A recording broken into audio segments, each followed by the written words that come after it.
tous, merci de nous rejoindre à la une de l'actualité.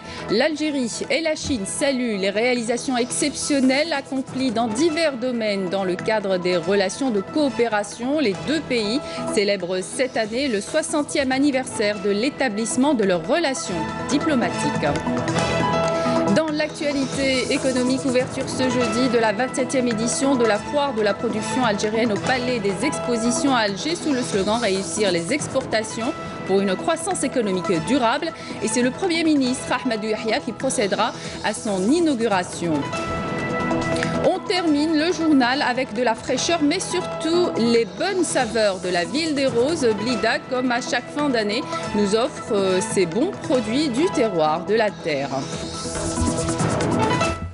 Bienvenue à tous. Le président de la République, Abdelaziz Bouteflika, adresse un message à son homologue chinois Xi Jinping à l'occasion du 60e anniversaire de l'établissement des relations diplomatiques algéro-chinoises, dans lequel il lui a réitéré sa ferme détermination à poursuivre le travail de concert avec lui pour le raffermissement des liens historiques d'amitié et de coopération entre les deux pays.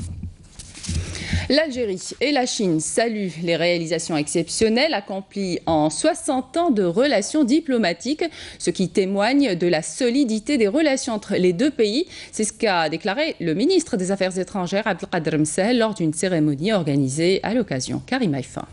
La célébration de cet important événement historique, lourd de sens et de symboles, intervient au moment où les relations algéro-chinoises connaissent une évolution soutenue dans tous les domaines, dans un climat empreint de confiance mutuelle, de solidarité et de concertation régulière sur l'ensemble des questions régionales et internationales d'intérêt commun. Tout au long des 6 dernières décennies, des efforts considérables ont été consentis de part et d'autre à la faveur de la continuité et du raffermissement des liens historiques qui lient les deux pays et les deux peuples amis.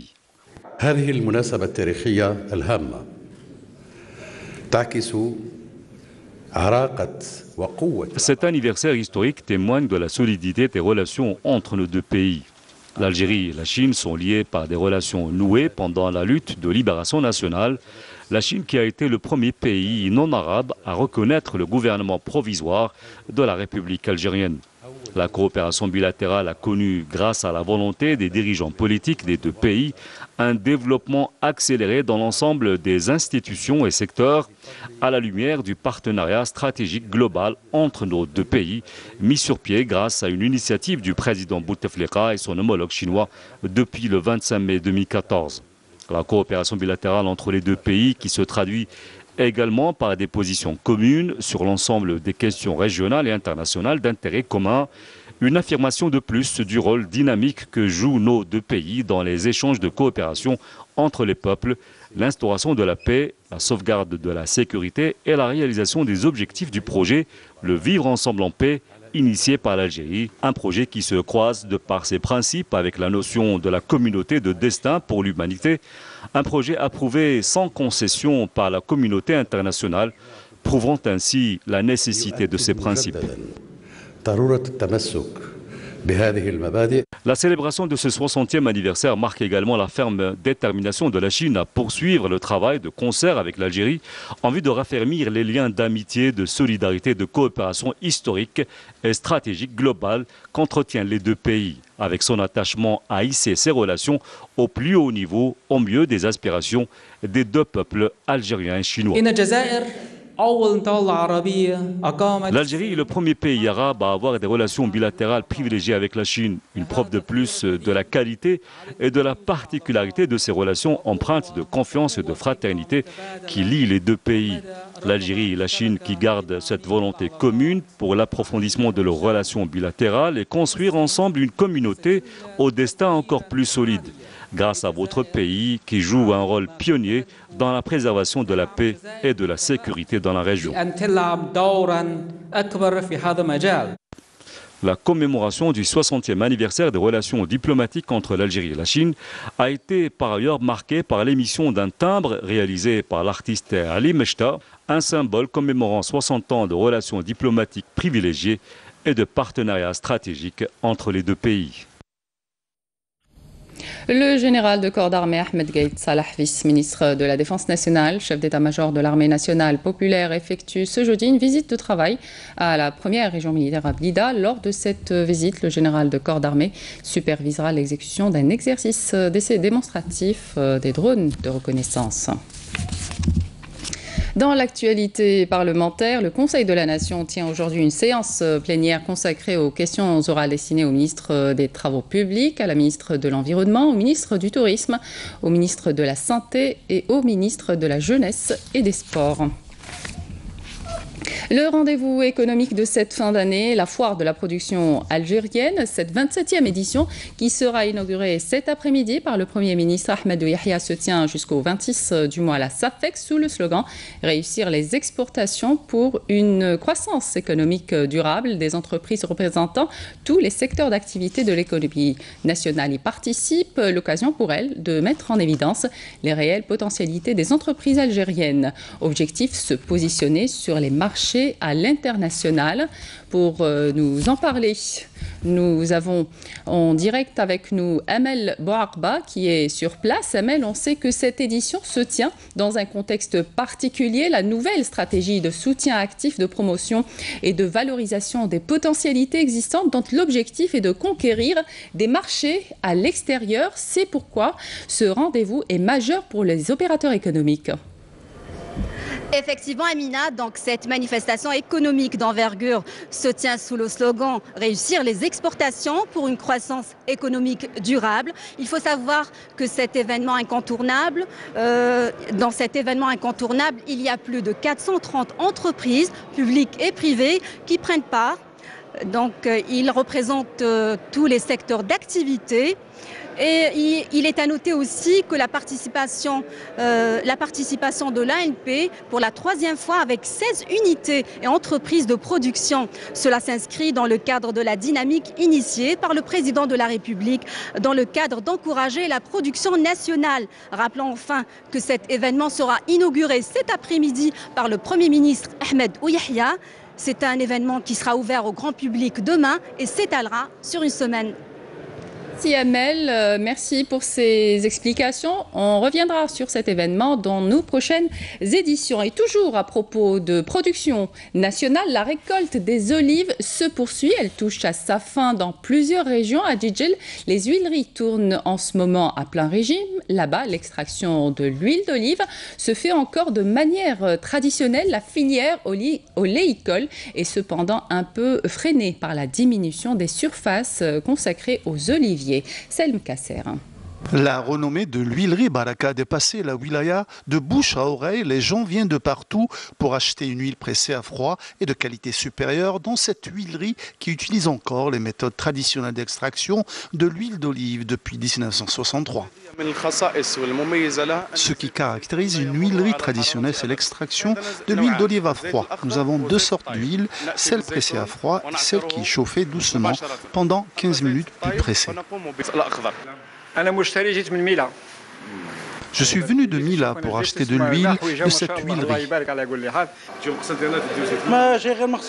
Cette huile est très demandée, même de l'étranger. Cette huilerie, à l'instar des autres huileries, commence très tôt l'exploitation, malgré un manque d'olives dans la région de Djidjel. J'espère que notre projet d'exploitation va se développer et se moderniser pour arriver à une meilleure production et une huile d'excellente qualité aux normes mondiales. Texena reste la référence pour une très bonne production d'huile d'olive dans la région de Djidjel. Reste le manque de moyens et le peu de terre destiné à l'oléiculture. Afin de produire de l'huile d'olive, l'État devrait donner les terres aux fellahs qui veulent planter des oliviers et réaliser des huileries aux normes internationales pour exporter à l'étranger. Nous allons bientôt cultiver d'autres superficies pour l'oléiculture. C'est dans le cadre du programme de la FNDR que l'État a tracé, ainsi que d'autres programmes ambitieux pour développer la filière de l'oléiculture.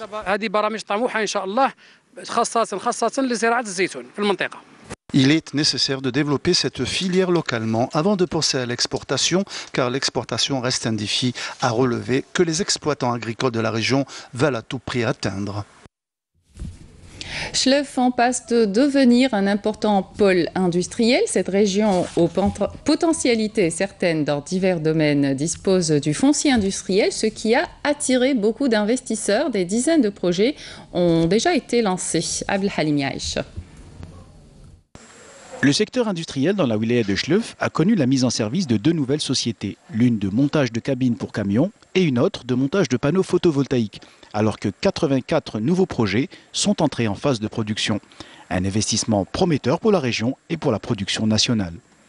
Oui, on a fait des milliers de kits solaires destinés pour les nomades, l'éclairage public pour les autoroutes.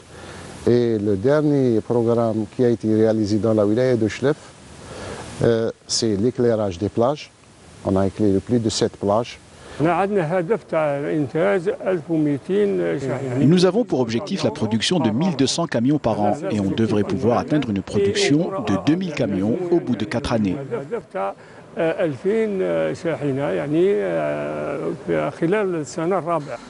Les conditions et l'environnement économique ont encouragé nombre d'investisseurs à déposer leur dossier au niveau de la direction de l'industrie et des mines de Chlef. La wilaya a créé de nouveaux pôles industriels pour répondre à la forte demande et encourager la production locale.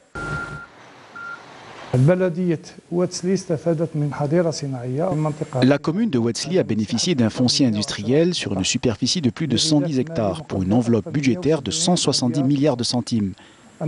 La deuxième zone industrielle dont a bénéficié la wilaya est de 200 hectares avec une enveloppe budgétaire de 250 milliards de centimes. Ces projets ont permis la création de 15 000 postes d'emploi en attendant le lancement en production des PME en cours de réalisation avec un potentiel de 300 000 nouveaux postes d'emploi. La commune de Oued Saoura et malgré les grands projets de développement réalisés localement, les habitants se plaignent quand même de plusieurs manques, notamment les retards accusés pour la livraison des logements LPL et le raccordement au réseau routier. Nesrine Ben Saïdi. Un projet de développement local qu'a connu la wilaya de Béchar et notamment les communes de Oued Saoura, Timoudi et Ould Khdir. Les habitants se plaignent toujours des mauvaises conditions de transport et des retards accusés pour la livraison de leur logement. Les habitants demandent un raccordement routier au Grand Tergue qui relie la commune de Kerzaza à Timoudi. Nous souffrons d'un manque flagrant en matière de transport. Nous sommes coupés du monde. Nous nous sommes déjà plaints, Wali. Les moyens de transport sont inexistants. Si jamais il y a une urgence ou si quelqu'un tombe malade, il reste coincé ici. Même l'état des routes est déplorable. Nous avons donné des instructions très claires pour la prise en charge des chemins pour accéder aux terres agricoles et aussi pour l'introduction de l'électricité. Lors d'une rencontre qui a réuni la société civile et les autorités locales de la wilaya, les habitants de la région ont pu exposer leurs préoccupations, notamment ce qui concerne les différents projets de logement et d'infrastructures sportives et culturelles. Cette rencontre a permis de rassurer les habitants. Ils ont pu voir de visu le grand intérêt que portent les autorités locales à ces projets. Nous veillons aussi à livrer les projets de logement public locatif dans les délais prévus. Cette visite d'inspection et de travail dans la région de Oued Saoura a permis de booster la cadence des travaux pour livrer les projets en suspens dans les délais prévus et notamment ceux relatifs au logement et au raccordement routier. À Saïda, tenue de la 3e session de formation sur les techniques de communication au profit des officiers de la protection civile chargés de l'information. Ça concerne les wilayas de l'ouest du pays. La première journée de cette session a été marquée par l'exposition des moyens d'intervention de la protection civile et la présentation du bilan des interventions. Hassiba Abdallah. La session de formation a débuté hier au profit des officiers de la protection civile chargés de l'information. Cette formation, qui a réuni des cadres des différentes wilayas de l'ouest et du sud-ouest du pays à Saïda, tend à développer le service de communication et améliorer le rendement des officiers en matière de sensibilisation et de prévention. L'objectif de cette rencontre est de promouvoir la culture de la prévention et des premiers secours lors des différentes catastrophes naturelles ou industrielles, ainsi que tout ce qui pourra constituer un danger pour le citoyen.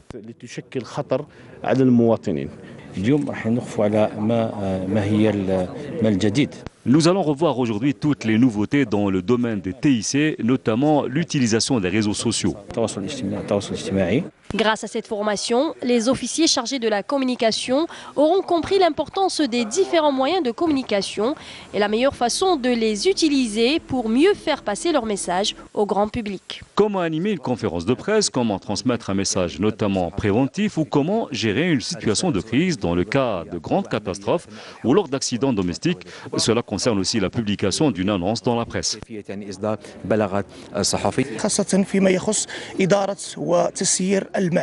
Surtout lorsqu'il s'agit de gérer l'information, qu'elle soit préventive ou opérationnelle, mais aussi la communication avec les médias. Le programme de cette session de formation se poursuit aujourd'hui par des communications abordant entre autres la vision collective de l'information et la préparation des conférences de presse. Au plan sécuritaire, un terroriste s'est rendu hier aux autorités militaires à Tamanrasset. Il s'agit du dénommé Ali Mhel, dit Ahmed, qui avait rallié les groupes terroristes en 2016. Le dit terroriste était en possession d'un pistolet mitrailleur de type Kalachnikov et de 2 chargeurs garnis de munitions. Dans le même contexte et grâce à l'exploitation de renseignements, des détachements de l'ANP en coordination avec des services de la Sûreté nationale ont arrêté 2 éléments de soutien au groupe terroriste à Tiaret et Chlef. Par ailleurs, un détachement de l'ANP a découvert à Biskra un atelier de confection d'armes artisanales et saisi 3 fusils de chasse, un pistolet automatique, 122 cartouches, 5 paires de jumelles, 37 capsules ainsi qu'une quantité de produits explosifs et divers autres outils. Un détachement de l'ANP a intercepté à Borjbeji Mourtarsi, Orpailleur, et saisi 2 véhicules tout-terrain, 37 groupes électrogènes, 31 marteaux piqueurs, 2 détecteurs de métaux et des outils de détonation. À l'étranger, en France, le Parlement doit adopter définitivement ce jeudi le projet de budget pour 2019, le projet qui comprend des baisses d'impôts et de la dépense publique qui fait l'objet d'un ultime vote des députés. Les annonces sociales d'Emmanuel Macron pour éteindre le feu de la contestation des Gilets jaunes ont bouleversé le programme des parlementaires qui s'attaqueront dans l'après-midi même au texte sur les mesures d'urgence économique et sociale présentées hier mercredi au Conseil des ministres. Donald Trump ordonne le retrait des troupes américaines en Syrie, une décision qui suscite surprise et critique dans son propre camp. Le président des États-Unis estime avoir vaincu le groupe État islamique. Quelques 2000 soldats américains sont actuellement déployés dans le nord de la Syrie, essentiellement des forces spéciales présentes pour combattre le groupe État islamique et entraîner les forces locales dans les zones reprises aux djihadistes. Le dossier migratoire continue de s'imposer à l'Europe alors que le pacte mondial pour les migrations a été ratifié largement à l'ONU lors d'un scrutin durant lequel 152 pays ont voté en faveur du pacte qui avait été entériné au Maroc début décembre par 165 membres des Nations Unies. Les pays qui ont refusé d'endosser le pacte sont les États-Unis, la Hongrie, la République tchèque, la Pologne et Israël, un texte destiné à renforcer la coopération internationale pour une migration sûre qui a déchaîné les passions dans plusieurs pays et provoqué la rupture de la coalition gouvernementale en Belgique. On termine le journal avec de la fraîcheur, mais surtout les bonnes saveurs de la ville des Roses. Blida, comme à chaque fin d'année, nous offre ses bons produits du terroir de la terre. Siham Knouch s'est rendu au marché de Place L'Arab. Elle nous a sélectionné quelques produits locaux de bonnes idées pour les repas de fête. Reportage. Bien que l'automne fasse ses adieux à la nature et l'Atlas blidéen se prépare à accueillir l'hiver, nos montagnes restent généreuses.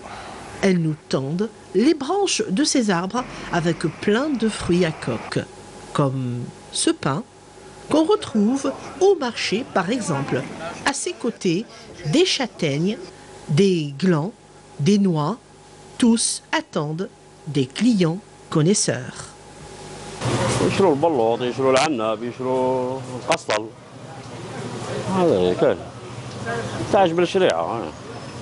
C'est la période octobre, novembre, décembre, janvier, حتى février.